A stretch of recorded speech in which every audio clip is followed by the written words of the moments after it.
Très chers amis de la presse que j'aime appeler la presse de la liberté, bonjour.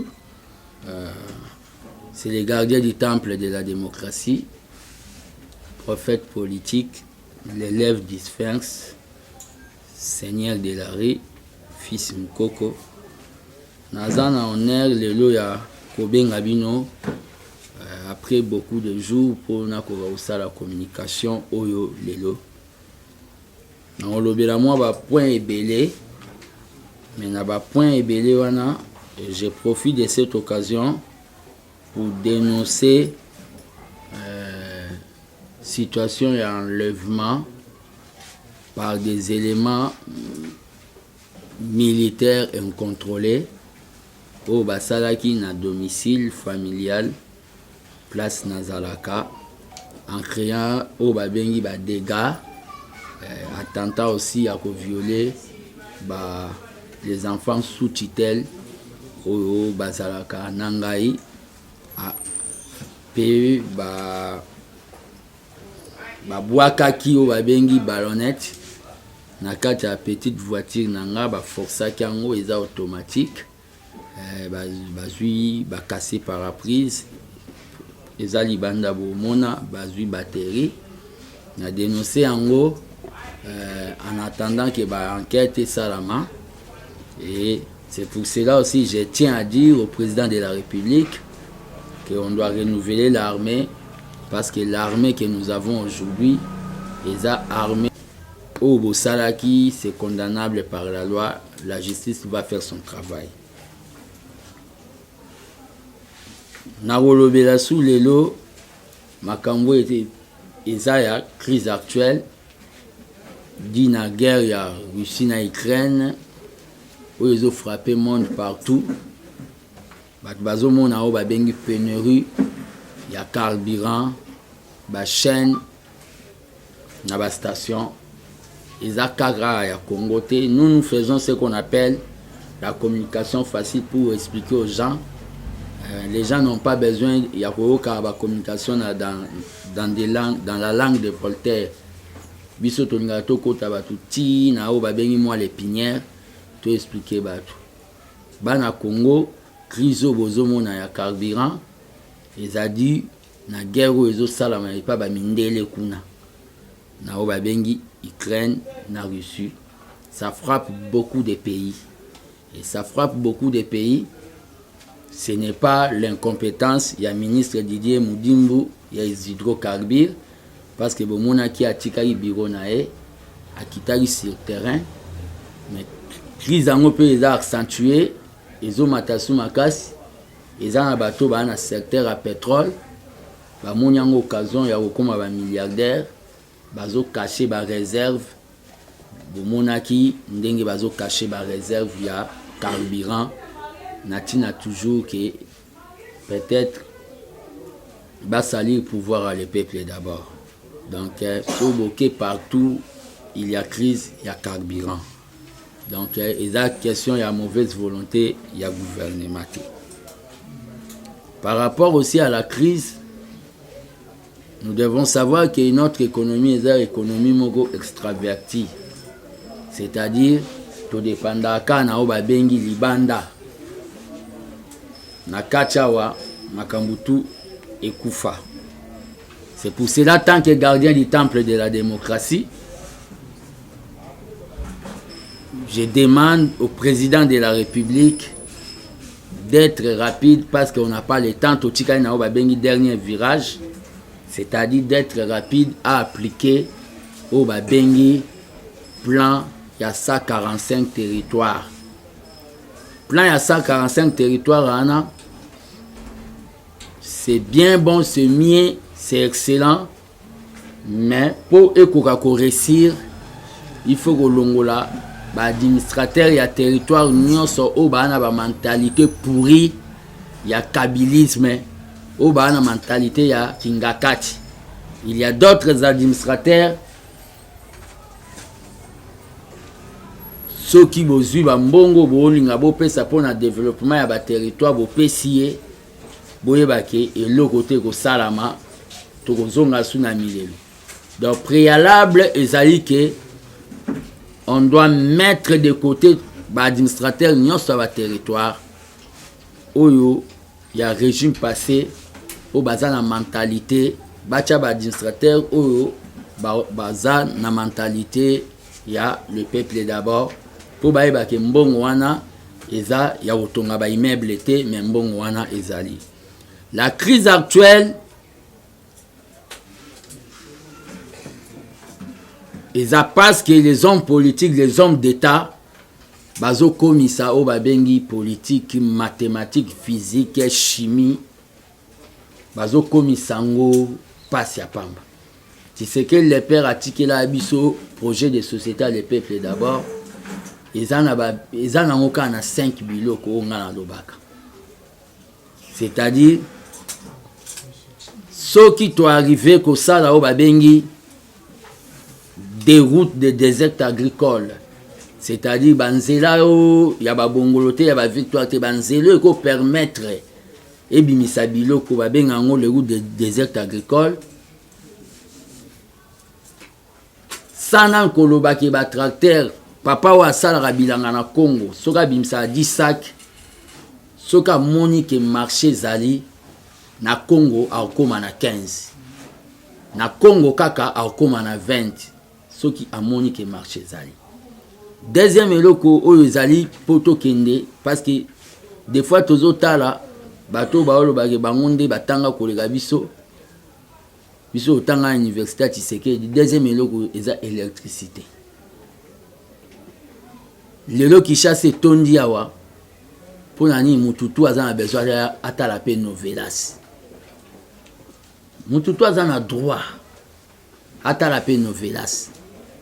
Mais lelo qui chasse tondi pour na batu exode salami parce qu'il n'y a pas d'électricité.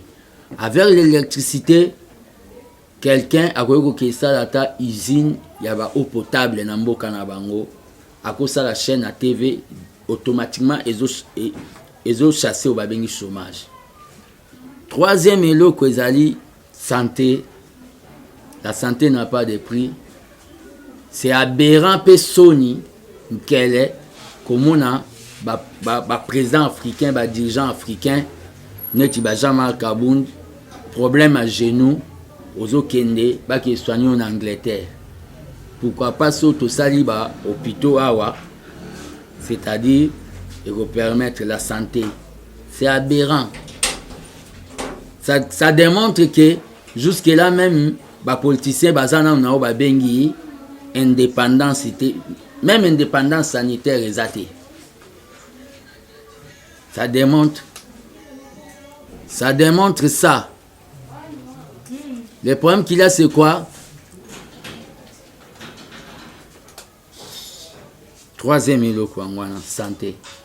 Quatrième eloko ezali o balobi éducation.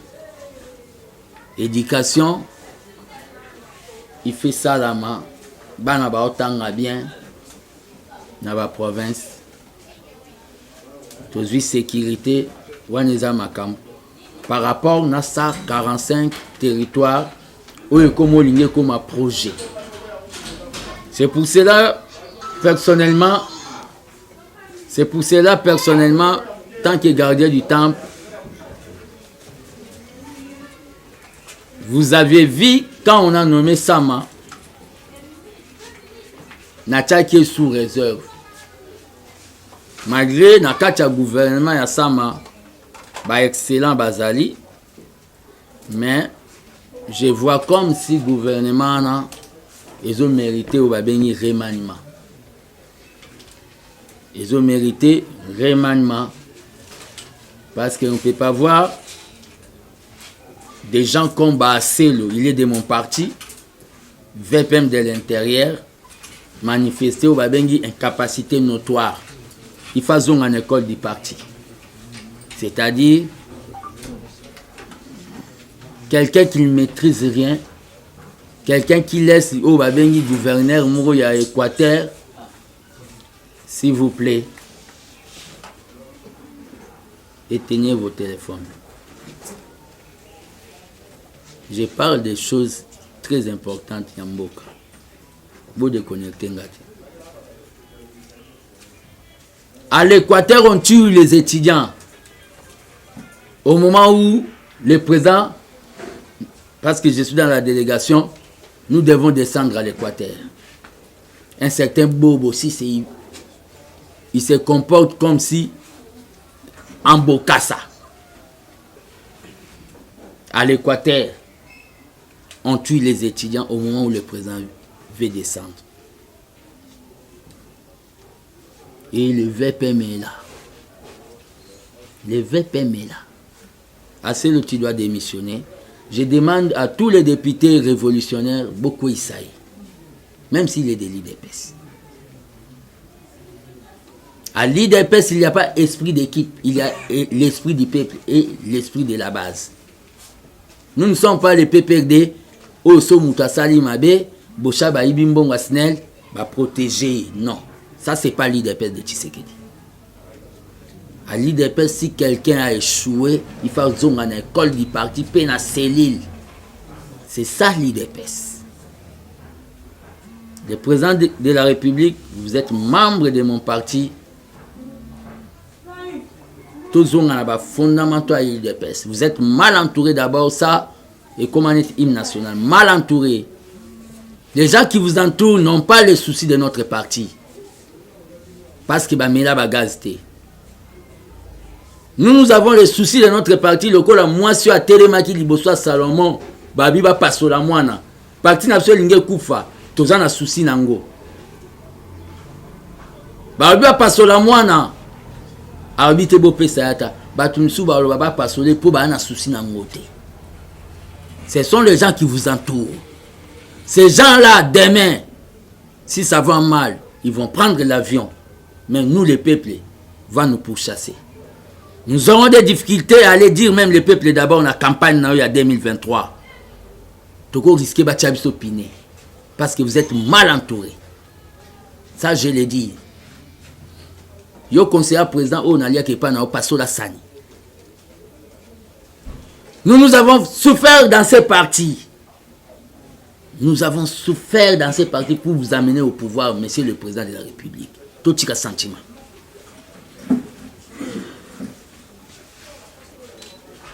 Il y a des choses qui se passent au Katanga, au Babengi, le tribalisme est boti. Mais dans votre cabinet là, il y a des Katangais. Ils ne peuvent pas descendre là-bas pour aller calmer cette situation.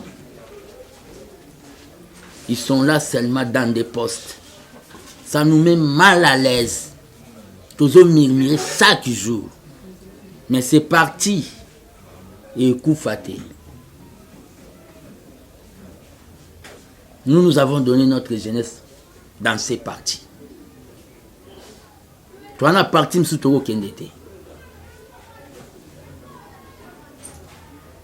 Le trafic d'influence au conseiller nos bazo sala. Devant notre pouvoir, il y a 100. Autres on a passe. Il y a un sacrifice, il y a un handicap. Ils ont interpellé au monsieur le président. Tous les banques qui étaient pour Tobomba à Kaka. Ils ont empêché biso même comme parce que nous allons que zongiso na feeling na biso. Notre pouvoir devient un pouvoir. Il y a un sentiment. Jean-Claude Van Damme, c'est quoi dans les marmites des Congolais? Concert, il y a Wenge, il y a Kala, il y a Jibé Nabawera. C'est quoi dans les social des Congolais? Il y a loisir. Je dois vous le dire. Moi, je ne suis pas là pour dire Fatih béton, non. Je dois vous le dire, monsieur le président. Comme on nous empêche de venir vous le dire, dans la cité de l'Olia, on doit appeler la presse pour côté là, pour nos places, Bozana Mama Denis.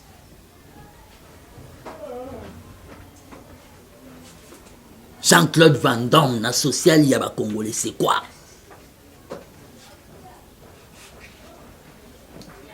La crise actuelle, on doit remanier le gouvernement Sam. Malgré qu'il y a des ministres au bazo frappé très bien, comme Aimé Bonji, Nicolas Kazadi, Patrick Mouyaya, Antoinette, Bagui Luando, malgré Bango, et tant d'autres. Mais les autres là, puis le gouvernement au Babengi d'éléphant. On doit réduire les trains de vie. On doit réduire les trains de vie des institutions.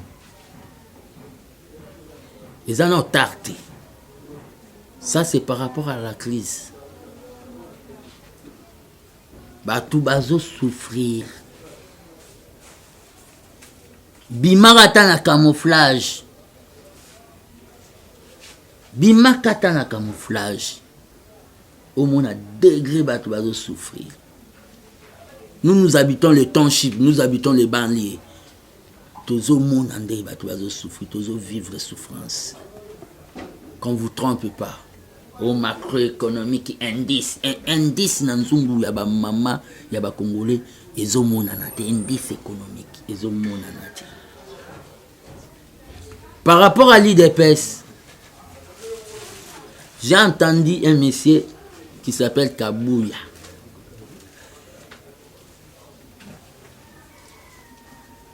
Veut réglementer la communication de l'IDPS. Qui est Mtutua Kolobate, Kabouya. D'abord, Kabouya, toi tu communiques bien. Ozanaba, déficit communicationnel est belé. Aujourd'hui, je vous ai appelé pour vous dire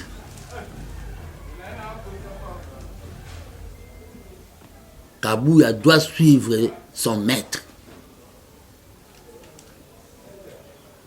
Kabouya doit suivre son maître Kabound. Et Kabound à toi aussi. Je t'avais pas dit que Kabouya la Rao Babengi Corbillard, yaba au cadre. Kabouya a induit Mavung en erreur. Il a induit beaucoup de gens en erreur. Très chers combattants, pour qu'on sauve ces partis, Kabouya doit quitter. Doit quitter les partis. Les postes. C'est un incapable. L'IDPS n'a pas besoin d'aller faire la redynamisation au Kasaï. Kuna tozoa yango déjà Kasaï wana. L'IDPS n'a pas besoin d'aller faire la redynamisation au Congo central. Na Congo central, Moutouami Toumbale ba triché l'élection en 2011 à Tshisekedi. L'IDPS a besoin ya okende na ba Kivu. Ya okende na ba province orientale. Ya okende na ba Équateur, ya okende na ba Bandundu. Vous allez toujours au Kasaï pour les Boko, ma Bakangeli, Liboka Diama.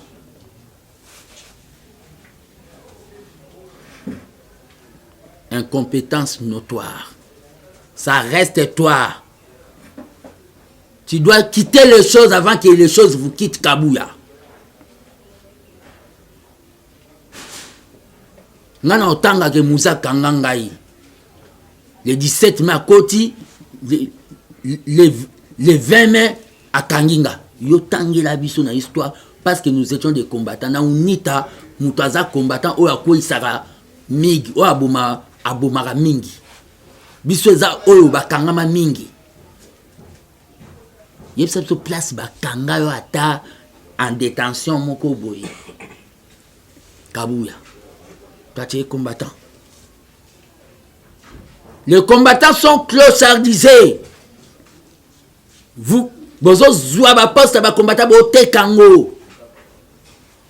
Bozo importer bande konabino. Ba combattant bazaka pendant les pouvoirs égal avant les pouvoirs. Na bino pe ba combattant. Mwana buta. Ata bazui mbwa bokomo benge chemesha. Bo bando bete chemesha. Na bino pe ba combattant. Mututoko bete la maboko azad moko na moment aussi yo na fati.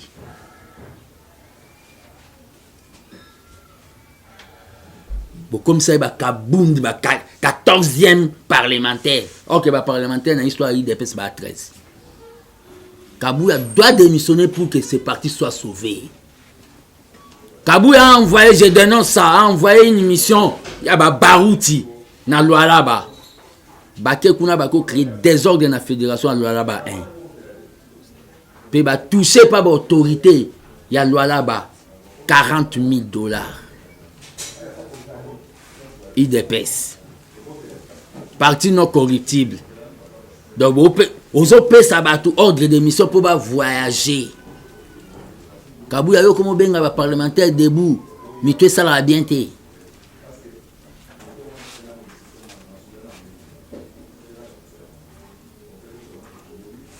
La délégation que Barout avait amenée à Lualaba, ils ont touché 40 000 $ de corruption. Ça, c'est l'IDPS.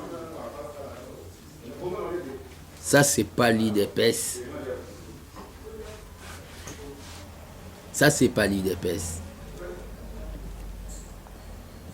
Kabouya doit quitter. Par rapport à ce qui se passe au Katanga, je regrette au effort des journalistes devant caméra, même sous Moulouba, il faut tenir des propos, moko ya ko accentuer, ya ko pousser bato na tribalisme. Bo yebi conséquence ya makambo esa maka ya baluba na bakatangi ti baluba bana bakufa na baraya train bato babosa na bana. Et Baba Kyungu, paix à son âme, a eu à demander pardon au Balouba. Est-ce qu'à cette époque ici, nous sommes obligés, il y a en 1960, il y a en arrière, pour tout le monde débat. Je m'adresse à mes frères Katangais. À cette époque ici, nous devons faire marche en arrière pour faire le tribalisme. Je ne crois pas. Moussapi Moko et Sokola et Longité.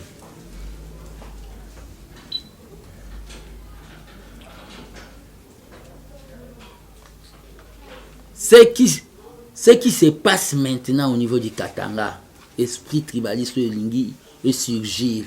Est-ce que Kocha Amia Baba à l'aise?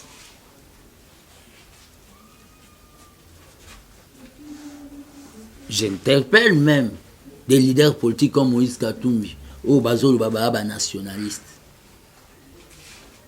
Cette situation vous a la Minokwe Kangami. Les Guileniembo, le directeur des cabinets, même les Guileniembo, du cabas du président, vous êtes Katangais.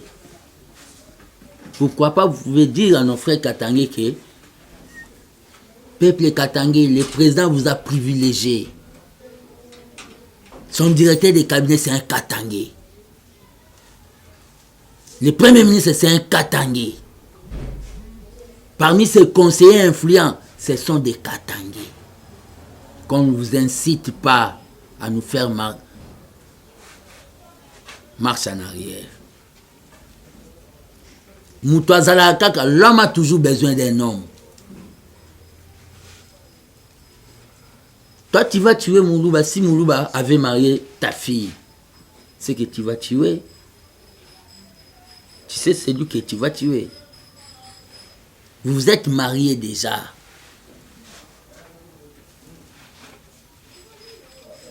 Le Congo n'est pas le Congo des autochtones.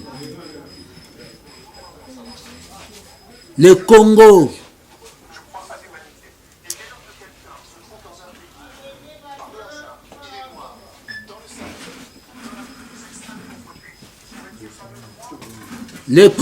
s'il vous plaît.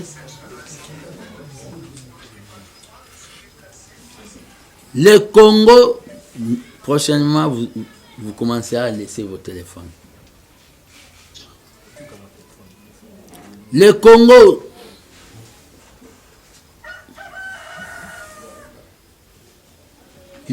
c'est le Congo des résidents.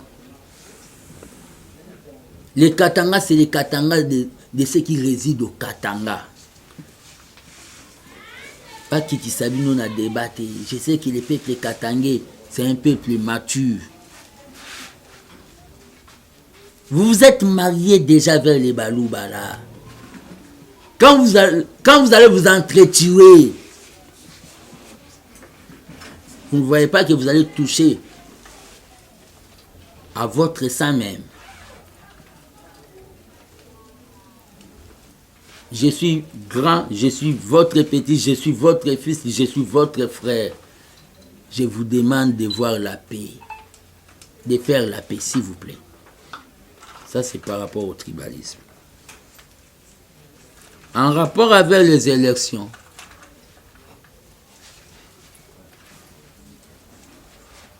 nous, l'IDPS, nous sommes prêts pour les élections. Muzitu boloba ki bino na bafaulu ke bo gagnera ba élection. Toki na ba élection. Bo confirmer les biso so bo gagnaka. Makamba ba négociation ana et salamate. O bozoya ke bo négocier nini. Bo négocier nini. Bobanda ke négociation pour te vendre sa seni, négociation pour te vendre sa seni na suka et ya okoma o tokabo la poste. Congo ekoma nini yango dikelemba na bino. S'il y aura négociation, nous aussi toko ngape na okota négociation pour na représenter bateau bazanga bandeko ya. Les non alignés. Il n'y aura pas de négociation. Allons tout droit aux élections. Que les meilleurs gagnent. Si vous avez gagné bino, vous êtes en opposition. Si vous avez bino, vous gagnez bino, vous êtes en opposition. Mais ça passe pour vous gagner bino, ils sont en politique. Très chers amis de la presse, par rapport à l'état des sièges, je demande au président de la République de mettre au babengi ba numéro standard. Au batubakoki ko benga à partir ya ba zone où dans état de siège ba benga yango pour ba pesa d'information. Il y a trop des habits où ils sont en état de siège. Na ba zone état de siège. Trop des habits. Trop des habits. J'ai dit et je vous remercie, j'attends vos questions.